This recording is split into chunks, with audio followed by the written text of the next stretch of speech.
My name is Emma Hart, and today should have been the best day of my life. I had just finished college. I wore a blue dress, my hair was pulled back, and for the first time I felt like I could breathe. My little sister, Lily, laughed in the corner, tugging at the hem of her dress because she wanted to dance. The house smelled like cake and fried chicken and my mother's perfume, all the small things that make people think of home. But the best part of the day, the part everyone said they would always remember, was my graduation party. People came with balloons and loud voices and happy faces. There were cousins I hadn't seen in years. My best friend, Jason, stood by the door with a camera, pretending to be grumpy, so I would hug him. My aunt gave me a ribbon that sparkled when I moved. I smiled and smiled because that is what people do when they're supposed to be happy. My father, Robert, had driven in from another town that morning. He looked tired, like someone who had been carrying a heavy bag for a long time. But he smiled when he saw me. He put his hand on my shoulder and said, "You did it, Emma." His voice had that small, gone feeling, like he had always been somewhere else. At the center of the room, a long table held the food. On one end sat a tray of champagne flutes, tall and thin, each with a ribbon tied around the stem. Someone had been careful to write names on small tags: Emma, Lily, Mom, Dad, Jason. My glass had a pale blue ribbon that matched my dress. I picked it up, and for a moment the world shrank to the way the light hit the bubbles. I should tell you what happened next slowly because it matters. But the rules you gave me say I must start with the highest peak and be exactly honest about what the title says. So I will. I watched my father bend down by the table. He held a tiny paper packet in his fingers. It was the kind you would tear open and sprinkle sugar out of, only there was no sugar inside. He looked at my glass. No one else seemed to notice. Music played, and everyone laughed. He slid something from the packet into my champagne. He did it with a very quick, careful motion like he had done it before. I felt my stomach drop, but instead of shouting, I smiled. Then I set my glass down so slowly, it looked like I was being careful not to spill any bubbles. I stood up in front of everyone, and I held the glass out to Lily. "For you," I said. My voice was soft and steady as someone pretending a thing is normal. Lily's eyes lit up. She reached up and took the glass. She lifted it to her mouth and drank. The music stopped for a moment in my head. Lily put the glass down and laughed, the way kids do when something tastes funny. No one had seen what my father had done. My father sat down and pretended to fix his tie. My stomach turned. I smiled at Lily, then the kind of smile that hides things. I did not say anything.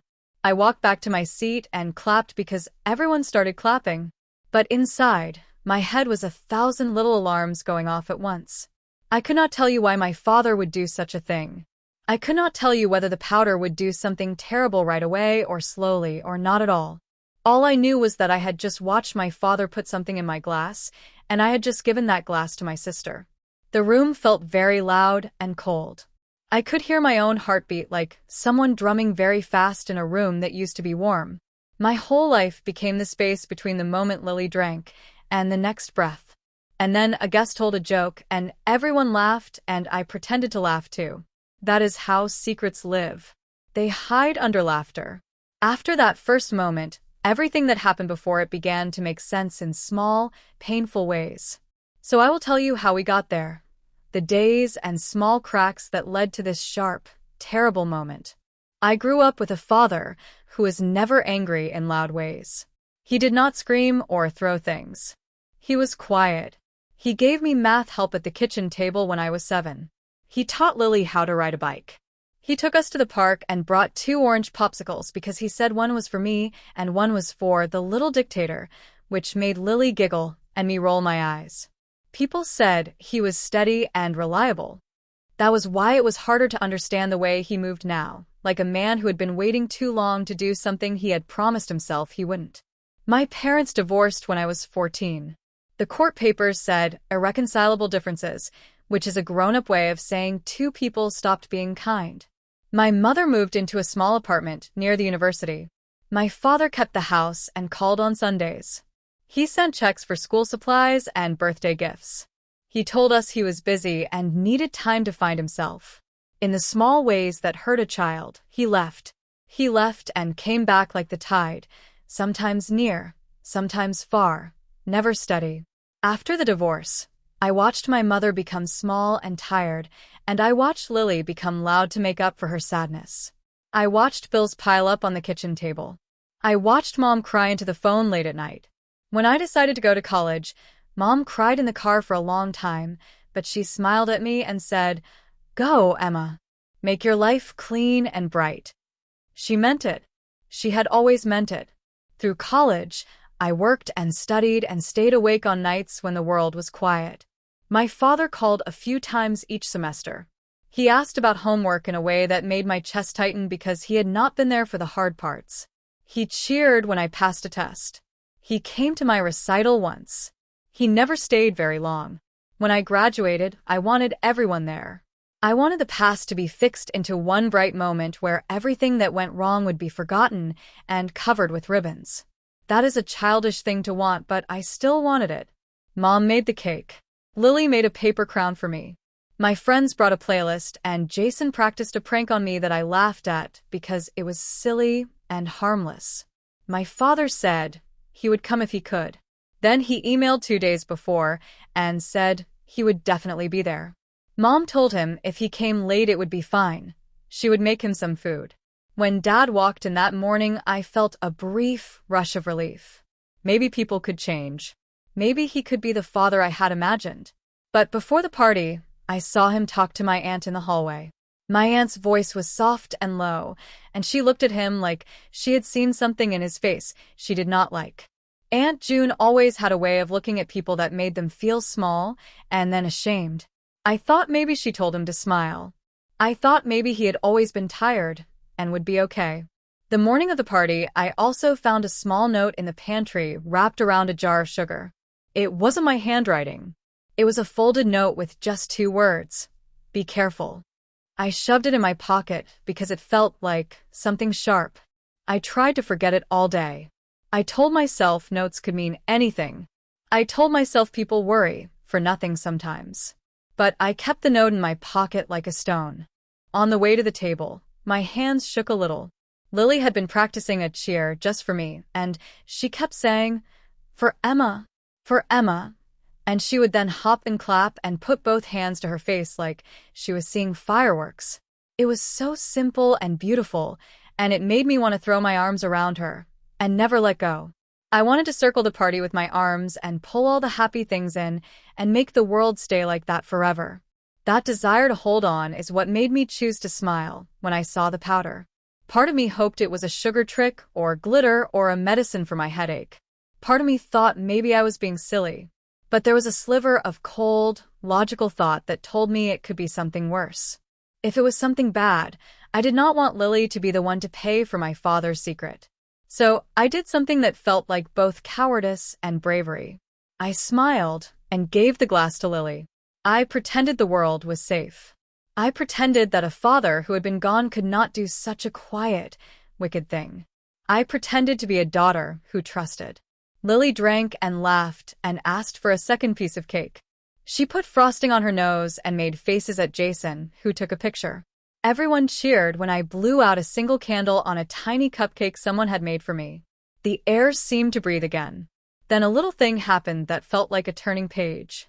My phone buzzed with a text from an unknown number.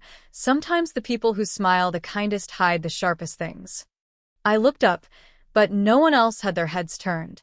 I checked my pocket, and the folded note had slid down but was still there. My father had just laughed too loud at a joke. My aunt wiped her eyes. I wanted to run into the backyard and scream until my throat hurt. Instead, I smiled and clapped because that is what you do at parties, and because I did not want Lily to see my face bend into worry. For a few minutes after that, the party felt like a different kind of play. My uncle started a game of charades. Mom showed me a video montage of my life with pictures that blinked across the TV. My first steps, my little toothless grin, me holding Lily when she was a baby. People sighed. There were tears, but they were the kind that you wipe at the corners and then pretend the day should be saved. Then the extreme thing happened again. Lily went to the backyard to chase a balloon that had escaped. The balloon drifted over the fence and into the neighbor's yard. We all laughed, and someone, maybe my cousin Ben, offered to climb the low wall to get it back. My father stood up and walked toward the back gate with a cup of coffee he had been sipping. He left his empty glass on the table. As Ben climbed the wall, I saw my father move again. He took out a second packet from his pocket, just like the one he had used on my champagne. He tucked the packet into the pocket of his jacket like someone tucking away a secret toy. He did a small, nervous thing with his fingers and then turned back to the house as Ben reached for the balloon. The neighbor's dog barked. Lily's laughter faded for a moment. I felt the floor tilt under my feet. For a moment I thought I would faint. My eyes stung, and I tasted metal. No one noticed the packet. No one saw the small white paper that had been folded and kept warm between his fingers like it was nothing. My heart hit my ribs like it wanted to get out. I walked toward the gate, but stopped. Lily climbed back over the wall herself, triumphant, holding the balloon like a small victory flag. She threw her arms around me and said, "You're the best, Emma." Her hair smelled like lemonade and grass. She did not know about notes or powders or the way grown people sometimes choose cruelty over courage. I watched my father watch us. He had a look I had never seen before. It was not love. It was not pride. It was an old, tired thing that might have been regret or something colder. He turned and called out, "Don't stay out too long, girls." His voice was kind on the surface, like polished wood. I wanted to walk up to him and say, "Why?" I wanted to rip the packet from his pocket and throw it to the ground and stomp on it and make everything simple again. I wanted to catch him and make him explain. But I was afraid of what I might see in his eyes if I did. I was afraid of the truth. Fear is a quiet thing that can keep you still as a statue. So, I did not confront him. I let the party continue like it was a bowl of warm soup that could still be eaten if no one stirred the sediment at the bottom. We played music. We danced in clumsy circles. Lily taught my aunt a new hand clap. My mother took pictures and said, "Smile, honey," the way people say things they hope will make things better. Then the evening moved toward the last hour. The sun was a soft orange that made everyone look like they were painted. People began to leave slowly, hugging us and promising to come by again. My father hugged me then, and for a moment I felt the old memory of being a child in his arms. He said, "I'm proud of you." His lips were warm against my cheek. For a terrifying moment, I almost wanted to believe him. Almost. But as the last guest left and the door closed with a soft click, my father's face hardened the way the sky hardens before a storm. He poured himself another cup of coffee and sat down at the kitchen table like a man who planned on staying awake all night. I found the note again in my pocket. I unfolded it and smoothed it with my thumb. There was nothing else on it. Just those two small words. Be careful. I folded it back and put it under the napkin holder where it would not be seen. That is where I will stop for now. The extreme thing that closes this chapter is not the act itself, but what I discovered next, the thing that made the world split into before and after. I found a small smear of white powder on the rim of my empty glass. It looked like dust, like flour. My hands trembled so bad I had to set the glass down. I looked at the powder and at the place where my father had been sitting and then at Lily, who hummed in the next room while drawing with crayons. The powder was proof of what I had already seen, proof of the moment I had given the glass away. My mouth went dry. I wanted to scream for someone to come and fix everything. I wanted to pick up the glass and throw it into the sink. Instead, I did the only thing I could think of that I could control. I folded the note tighter, slid it into my shoe, and walked into the living room where Lily sat, unaware, and sat down next to her. When Lily looked up at me, she smiled and said, "You okay, Emma?" I kept my voice soft. "I'm fine," I said. Inside, something edged very close to breaking. Outside, the night smelled sweet and safe. Inside, the clock ticked and ticked like a secret heartbeat. The last thing that happened in Chapter 1, and the thing that will make you want to read what comes next, was a single text message that arrived on my phone with no name attached. It read, "Some stones don't sink until you throw them. Be ready to watch them hit the water." I stared at the words until the letters blurred. Then the lights went out for a second, and when they came back, my father was gone. The lights had flickered and gone for a second, and when they came back, my father was gone. The room smelled like cake and lemon and that small electric smell after a light blinks. For a moment, everything felt frozen, like a photograph you can't touch. I stayed on the couch with Lily's drawing paper in my hands. She was still humming, unaware. My heart felt like it was running in place. Then Lily's face changed. At first it was small. She blinked slowly, as if the sun had suddenly hurt her eyes. She put her hand to her mouth like she was checking if something was there. Her smile dropped like someone pulling a curtain. "Emma," she said softly. Her voice sounded far away. I stood up, so fast my chair scraped the floor. "Lily, you okay?" I held her shoulders. Her skin felt warm and a little damp. She tried to laugh, but it came out like a hiccup. The back of my neck went cold. She swallowed, and then leaned on me. For a second I thought she was being dramatic. Kids sometimes like attention, and sometimes they act out, but this was different. Her eyes were glassy, like someone who had been crying but wasn't. Her hand shook just a little when she reached for the crayon. "Maybe she's tired," Mom said, coming from the kitchen with a dish towel. Her voice was calm at first, and then thin. "She didn't nap today." Mom set the towel down like she was trying to fold her nerves into neat squares. I tried to breathe slow and normal. "Maybe some water," I said. I got up and grabbed a glass from the sink. I could not let my voice sound like mine was shaking. I poured water and held it to Lily's lips. She drank, slow, as if each sip took an effort. Then her hand dropped. Her eyes closed for a second. When they opened again, her pupils were strange, too big, too dark. She looked at me like she was trying to remember who I was. "Emma?" she asked, very small. I felt something inside me break. Not all the way, just a small thing that made the world narrow. "Yes, it's me. I'm right here." I kept my voice soft because shouting would only make her panic. I pulled my phone from my pocket to call Mom, to call someone, anyone. My fingers moved like they belonged to somebody else. The unknown number text that had arrived earlier flashed on the screen in my mind. "Some stones don't sink until you throw them. Be ready to watch them hit the water." I could hear the words, although my mouth was silent. Be ready. The idea that someone might be watching us like we were play tightened around my ribs. Mom knelt and pressed her hand to Lily's wrist. Her face went white. "Her pulse," she said, almost to herself. "It's fast." She reached for the phone and called the doctor's office. The line was busy. She called 911. For a second, everything moved slow. The room felt like it was underwater. The music from earlier, the laughter, the light, everything was distant. People started noticing. Aunt June came in from the hallway and said, "What's wrong?" Jason dropped his camera and ran over. My cousins gathered at the doorway with worried faces. When 911 arrived, it felt like a small army. Two people in uniforms moved like they knew exactly where to step and what to say. They asked questions that sounded like grown-up riddles. When was the last time she ate?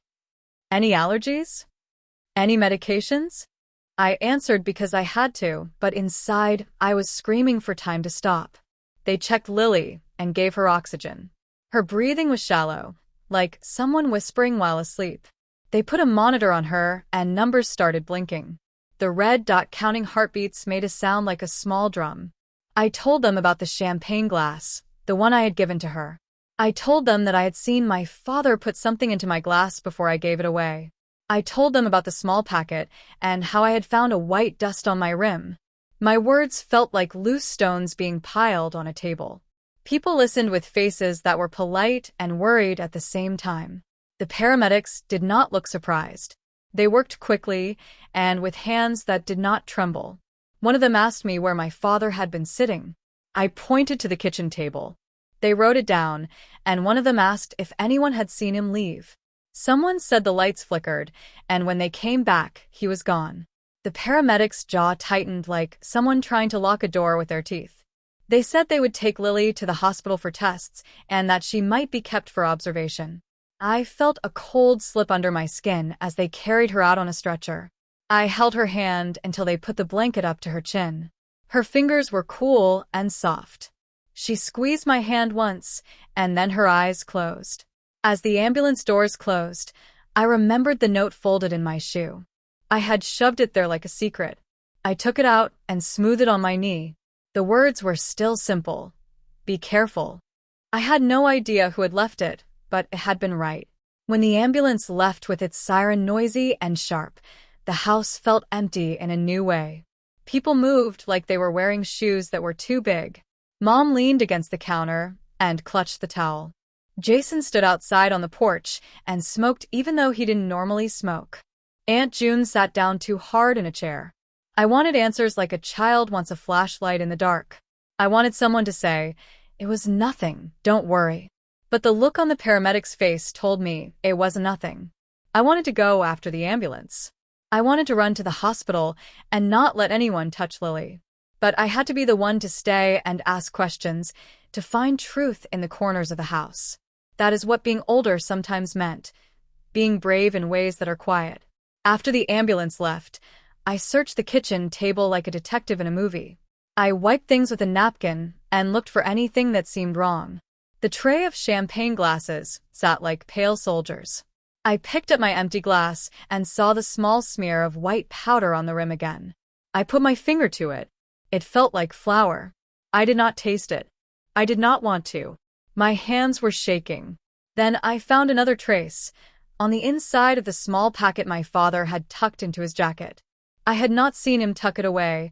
I had only seen him do it. I found it in the pocket where he apparently kept it, now empty. I turned it over like a small clue. On the back was a faint fingerprint smeared into the paper. I pressed my thumb to it. The print stayed like a shadow. I called the non-emergency police line. I told them what had happened and that Lily had been taken to the hospital and that I suspected someone put something in the glass. They told me to come to the station to make a report. I felt a strange relief and terror at the same time. Relief because someone would be filling in the pages with words and orders. Terror because words do not always fix things. While I waited for the officer who would take my statement, I sat in the living room and watched people pack themselves into smaller shapes. My family moved like a map of islands that had been separated by an earthquake. Mom sat and rubbed her forehead. Aunt June called the neighbors.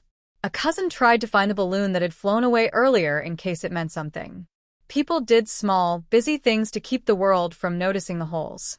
Then I remembered the unknown text. I had it on my phone, and I could read it again. I opened the message and stared at it. The words were sharp and quiet. Some stones don't sink until you throw them. Be ready to watch them hit the water. I tried to imagine who would send that. Someone who wanted me to notice. Someone who wanted me to act. Or someone who wanted to scare me. The policeman finally arrived and sat down at my kitchen table. He asked me to tell everything from the beginning. I told him. I told him about my father's strange moves, about the packet, about the powder, about how I had given the glass to Lily.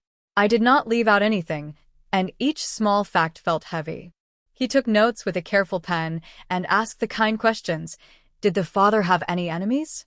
Any history of violence? Any reason to harm his daughter? I thought about it, and the answers were messy and human and not helpful. The officer told me they would try to find my father and that they would check the house and talk to neighbors. He spoke gently, like someone trying to wrap my fear into a neat parcel. I wanted to ask him to hurry, to find my father before more stones could be thrown. But I knew officers were people with limits. The blue uniform was not magic. I left Mom at the house and drove to the hospital with my head full of lists. I had to stop the car 3 times at red lights because my hands were white on the wheel. The drive felt too long. My phone buzzed with another unknown number. My breath caught. It was a message from a private number again. It said only one word this time. Watch. No sender name. No number I recognized. I put my phone face down and pressed my forehead to the steering wheel for a second. When I got to the hospital, the fluorescent lights were too white. The waiting room smelled like bleach. A nurse told me Lily was in observation and that the doctors were running tests. She said simply, "She's stable for now." I thought stable might be a word people use when they do not want to say the real thing. They took me back to a small room with a table and 2 chairs. I sat and drummed my fingers and tried to breathe like someone practicing a hard song. A doctor came in, young, with nerves behind his calm. He explained that they were testing Lily's blood, doing scans, checking for poisons. He said it carefully, like someone reading a script. My head spun. Poisons. I had said the word myself in the kitchen earlier, when the paramedic listened and took notes. Saying it out loud made it real. I thought of the powder in the packet. I thought of my father's face. I thought of the unknown texts and felt like I was in a book that had been closed halfway through a chapter. They left me in the room and promised to tell me when they had more. I paced the small hallway like a caged animal. I thought of the night my parents divorced and how my father had been quiet for months after that. I thought about the way he had smiled at me at the party. I thought about the way he had tucked the packet into his pocket. I tried to find a reason that made sense, but the only sense was a cold, sharp line with no color. Then I decided I would not only wait. I would search. Being passive felt like letting the world pull the blankets over my head. I called Jason and asked him to look through my father's car, if he had returned to pick something up, or to ask neighbors if they had seen him leave. I asked Mom to check his phone messages, if she could. I felt guilty asking Mom to invade privacy, but there was no time for niceties. Mom agreed, her face drawn tight. As the hour moved, my phone kept lighting with calls from Mom, from Aunt June, from officers, and once from a number I did not know. Each ring made the world tighten. I sat in the small hospital room and folded my hands until the bones in my knuckles hurt. Then an officer from the station called with something that sounded like a small victory and a new crack at the same time. He said they had found traces of the same white powder in the garbage can near the kitchen sliding door. He said they were testing it. He said they had a lead on a rental car that had left the area around the time my father left. He asked me if I could come to the station to identify my father's jacket, because witnesses had described a man with a dark jacket and a paper packet. He asked me to come quick. I told him I would come after the doctor spoke with me. The doctor called about 10 minutes later and said the initial tests showed traces of a substance that could cause serious harm if ingested, but they could not be certain until more testing. The word could hung in the air like a storm cloud. My throat felt dry. I drove back to the station with a tight urgency in my hands. The parking lot at the police station felt like a stage where people practiced important moves. The officer led me to a table where they had a small pile of jackets. My father's dark jacket was there, folded with care. The packet was gone, but there was a smear of white dust in the pocket. The officer looked at me and asked me to point out if anything was familiar. I touched the jacket like someone touching a relic. It smelled like my father, soap and old leather. I felt a small twist of grief. The officer called it evidence and wrote my name on a small piece of paper. I signed, because signatures make reality stick. Then the extreme thing happened. The detective took a step back from the table, and his face went very serious. He said they had found something else, a receipt from a pharmacy for a specific chemical compound that could be used to create a sedative. The receipt was dated the day before the party. The detective's voice was calm, but his eyes flashed like a warning. "We're thinking your father might have bought something to sedate someone," he said. Those words fell like stones hitting water. I felt the ripples. The detective said that the pharmacy recorded the purchaser as someone matching my father's description paying in cash, and that the security camera had caught the car with a license plate number. They were tracing the number now. The detective looked at me and said softly, "We think someone planned this." My hands went numb. I put my head in them for a second. The jacket on the table was no longer just an item. It was evidence of an event that might hurt someone I loved. I thought of Lily's small face, of the oxygen mask, of her fingers curled around mine in the ambulance. I wanted to scream, to shake my father until his teeth rattled, to make answers come out like coins from a machine. But the detective pushed a small card toward me and said, "We're going to find him. For now, we need you to tell us everything you can about him, who might want to hurt him, if he had been acting different lately, any fights, anything at all." My mouth moved, and words came out in a rush. I told him about the divorce, about the long absences, about how he had seemed tired and secretive. I told him about the small packet, how he had slipped it into my glass, and how I had given it to Lily. 580, 581, 582, 583. The number on the paper was 584. My heart jumped. I slid the key into the lock. It stuck. My throat tightened. I tried again, forcing myself not to shake. It turned. The click echoed in my bones. I pulled the little metal door open. There wasn't a letter. There wasn't a note. There wasn't a key to a bigger box or a drawer full of Dad's things. There was just one small flash drive.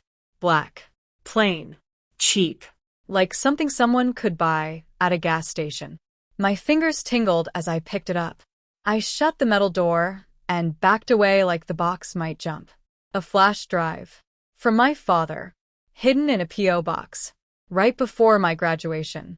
Right before the glass. Something inside me broke into pieces of fear and hope and anger and confusion, all tangled into one big knot. My phone buzzed again. Unknown number. I swallowed hard before I opened it. Now you're holding the part he feared the most. A chill cracked down my spine. Someone knew about the flash drive before I even lifted it. Someone saw me. In the post office. Alone. Holding the small black stick like it was a bomb. I grabbed the drive tighter and sprinted to my car. I locked the doors, my breath fogging the glass. I didn't turn the engine on. I just sat there shaking. Whoever was watching had access to more than just my messages. They were close. Too close. I braced myself and texted back. Who are you? The reply came instantly, like they were typing before I even asked. Someone who doesn't want you to die. My stomach dropped so fast I felt sick. My mouth went dry. I gripped the wheel with one hand and the flash drive with the other. They didn't say someone who wants to help. They didn't say someone who cares. They said someone who doesn't want me to die. As if that was even a possibility. As if what happened to Lily. My vision blurred for a moment, but I forced myself not to fall apart. Not here. Not now. I wiped my eyes with the sleeve of my jacket. I had two places I could go. Home, where Mom and Aunt June were waiting in fear. The hospital, where Lily lay connected to machines. I chose the hospital. I needed to see that she was okay. I needed to breathe near her. I needed to remember what I was fighting for. The hospital was cold and too bright. Nurses moved fast, their shoes clicking like clocks ticking. I walked past the front desk and down the hall toward Lily's room. The door was half open. I pushed it gently. Lily lay on the bed, small and pale, under the white blanket. Wires ran from her arm to a machine that beeped softly, each sound a reminder that her heart was trying. Her chest rose and fell gently. Her lips were slightly parted. Mom sat beside her, holding her hand and stroking her hair. She looked up at me, her eyes red. She asked for you, she whispered. My heart cracked. I sat on Lily's other side and held her little hand. It was warm, better than before. I whispered, Hey, Bug. I'm here. Her eyelids fluttered, just a bit. Then she whispered, voice soft and shaky, Emma, my head hurts. I wanted to take all her pain and eat it myself. I wanted to hold her so tight the world couldn't reach her. I know, sweetheart, I said, brushing her hair. They're helping you. You're safe.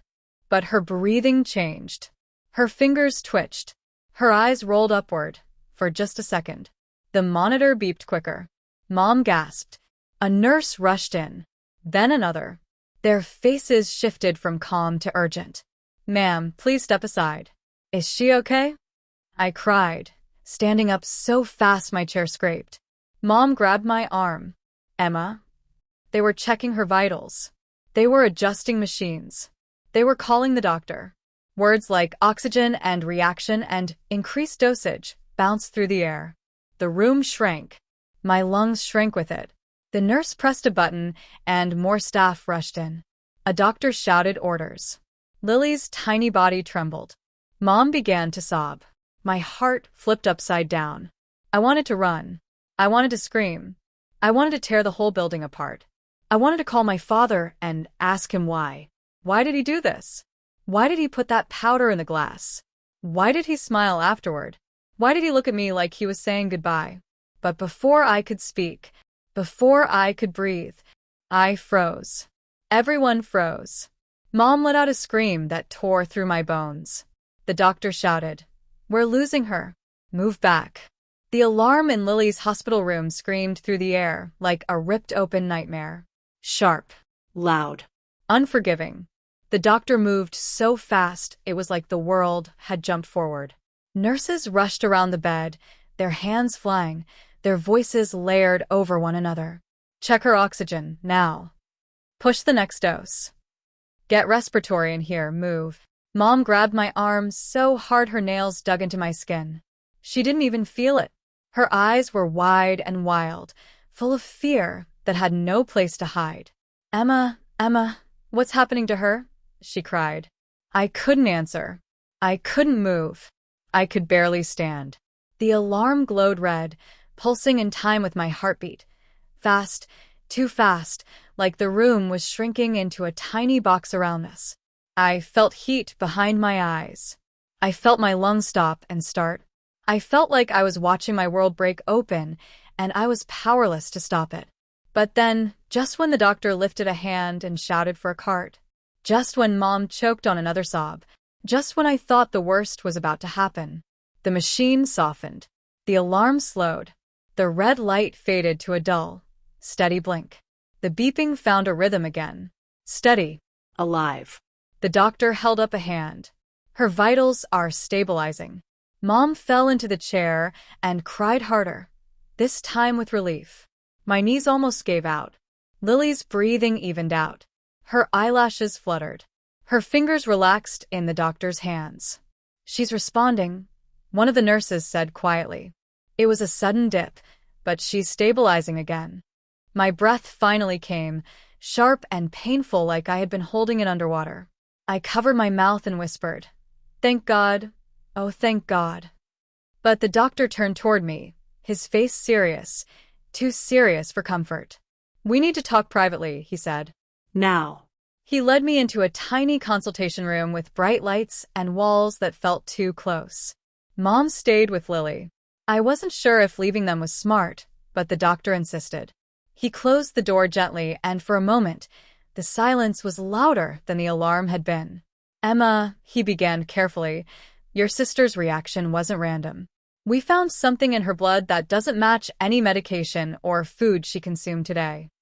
My stomach dropped. He continued, "It's a foreign compound.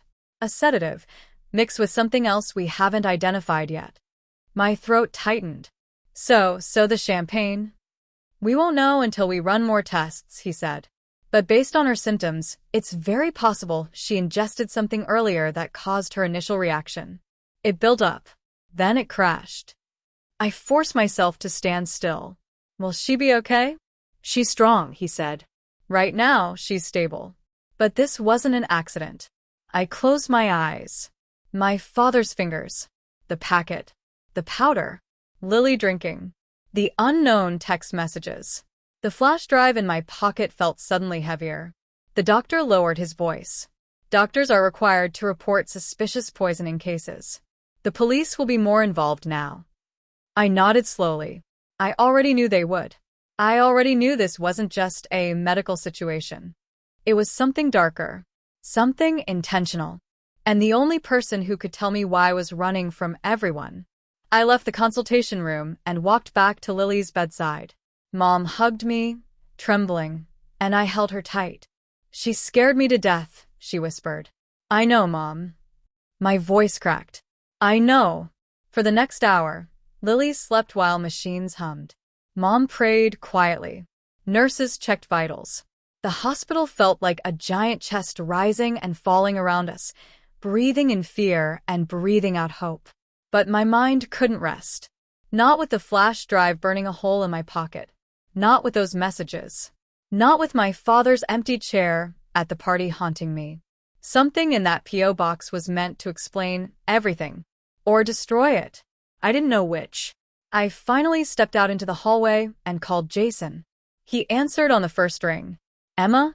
Where are you?" "It's Lily." "She's stable now," I said quickly. For the moment, he let out a shaky breath. Thank God.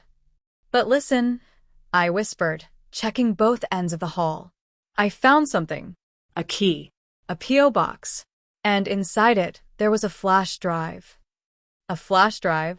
Jason repeated. Like, from your dad? Yes. And you haven't checked it yet? I swallowed hard. I didn't want to open it at home. And I can't plug it into the hospital computers. What if it's something dangerous? Come to my place, he said without hesitation. We'll plug it into my laptop. I'll be with you the whole time. I wanted to go, but leaving the hospital felt wrong. Leaving Lily felt impossible. Yet the flash drive felt like the key to everything. Like it held answers that could help us understand what happened. Okay, I whispered. I'll come for just a little while. I walked back into Lily's room and kissed her forehead. I'll be right back. I promise. Mom nodded. Go get some food, honey. You haven't eaten since morning. I hugged her tightly. Then I left. Jason lived 5 minutes away. It felt like 5 hours. When I arrived, he practically dragged me inside and locked the door behind us. Where's the drive? He asked, already booting up his laptop. I pulled it out and set it on the table like a tiny, dangerous creature. Jason stared at it. Your dad hid this in a P.O. box, why? We're about to find out, I whispered. He slid the flash drive into the port. The laptop screen flickered. A single folder popped up. Emma, for your eyes only. My skin prickled. Jason looked at me. Do you want me to step out? No, I whispered. Please stay. He nodded. I clicked the folder. Inside was one video file. No documents. No notes. Just a video titled, I didn't want to do this. A chill moved through my bones. My father's voice echoed in my head. His smile. His tired eyes. His absence. His quiet sadness. His strange behavior at the party. Jason whispered, Emma, are you sure you want to open that? No, I said. But I have to. I clicked the video. The screen turned black for a moment. Then, a face appeared. My father. Sitting in a car. Eyes red. Breadcrumbs on his shirt. Hair messy. Breathing too fast. Emma, he said, voice shaking. If you're watching this, then things have already started. Jason leaned forward, eyes wide. My father continued. And you're probably angry. Or scared. Or confused. He rubbed his face with both hands. I wish I could explain everything. I wish I could fix it. My pulse hammered. But there's something you don't know, he whispered. And people are watching me. They're watching all of us. Jason froze. What is he talking about? I didn't answer. Dad swallowed hard. I never meant to hurt you, he said. I never meant to hurt Lily. My breath caught. Then he leaned closer to the camera. But Emma, there's something you must understand. He looked over his shoulder. His voice dropped to a whisper. Your mother has not told you the truth. Jason and I both jerked our heads up at the same time. What? I whispered. Dad's voice trembled. This goes back years. Longer than you know. And they found me. They want something I have. He swallowed. And they want you. I grabbed Jason's arm, nails digging in. Dad exhaled shakily. Emma, if you're watching this, you need to be careful. You need to trust your instincts. Trust your heart. He paused. And whatever you do, don't. The video glitched. Static filled the screen. Then the video cut off. Jason stared at the laptop. It stopped. Is that it? That can't be it. I clicked the video again. Same thing. It ended right at that moment. Before he could finish the sentence. Before he could tell me what not to do. I wanted to scream. Jason rubbed the back of his head. Your dad. He doesn't look like someone planning something evil. He looks scared. He did. He looked like a man running from something. But that didn't erase the fact that he had slipped powder into my drink. Or that Lily had gotten sick. Or that he disappeared. Or that someone kept texting me warnings.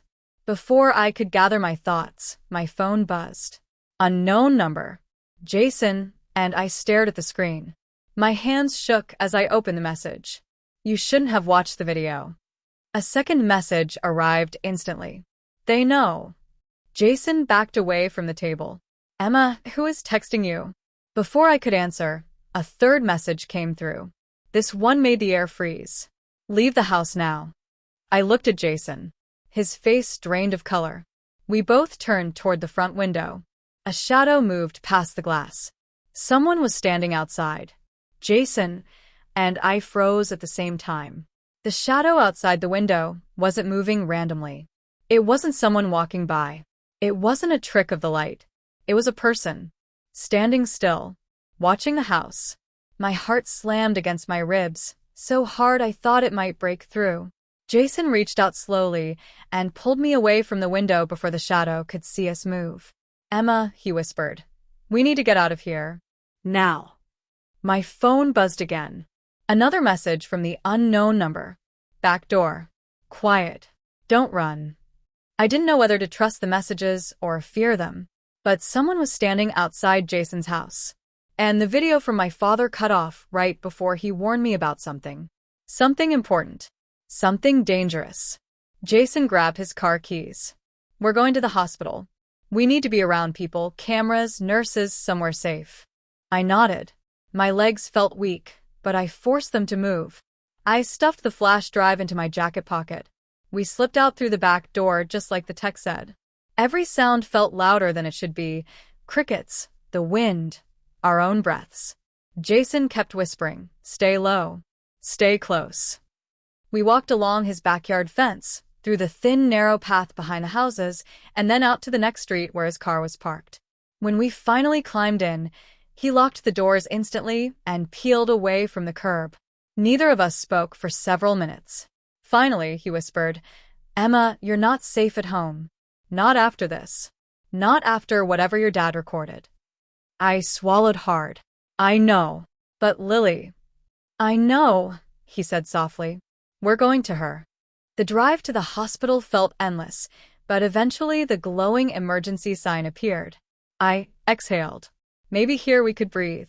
Maybe here things would make sense. Jason parked right at the entrance. We ran inside. The hospital lights were cold and bright, but right now they felt like protection. Until a nurse rushed toward me with panic on her face. Emma, we've been looking for you. My heart stopped. What's wrong? It's your sister. My mouth went dry. What about her? She woke up, the nurse said breathlessly. She's asking for you. She won't calm down until she sees you. Every muscle in my body loosened at once, like someone had finally taken a knife away from my throat. She's awake, I whispered. Yes, the nurse nodded. And alert. I didn't wait for permission. I ran down the hallway, Jason close behind me, until I reached Lily's room. Mom was sitting beside her, crying happy tears. And there Lily was, awake, smiling weakly, trying to sit up. Emma, she whispered. I ran to her bed and hugged her so carefully, like she was made of glass and music. Tears ran down my face before I could even try to stop them.